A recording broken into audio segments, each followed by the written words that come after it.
অনেক sensitive private টিউটরের বিয়ার যখন স্টুডেন্টসরা I shopping করছি। ও পাতা আর মিসেস জংলি কেমন আছে? ভালো ভালো। আজকে তোমার খুব সুন্দর লাগতেছে, সেম টু সেম ডাইনি বলি। Thank you.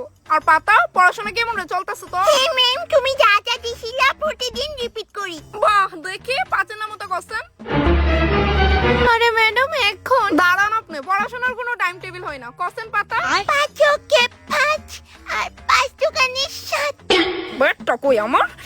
এত কইরা শিখাইছি, এই নে শিখছস? হ্যাঁ আরে ম্যাডাম, আজকের দিনটা তো আপনি অন্তত চলো মা আমরা ওইদিকে যাই। পাঁচ দোকানে 9 হয়, তাই এনো 7 কয়। এরপর তো কবে মাস্টার বালানা।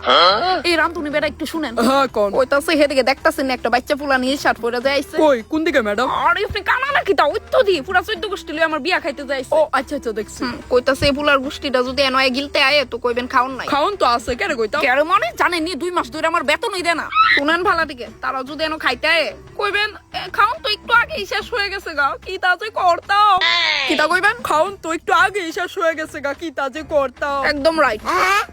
এমন ওই যদি চলতে থাকে পরীক্ষা ফেল। আচ্ছা শুন, অঙ্ক বই আনছস? বিয়া বাড়িতে অঙ্ক বই। আচ্ছা লাগতো না, চল আমার রুমে। আজকে তোরা বীজগণিত আমি বুঝাই ওই ছাড়। কিন্তু ম্যাম তোমার তো আজকে বিয়া। আর এই তো ছাড় বিয়া টিয়া, বিয়া 100 বার হইব, তুই চল।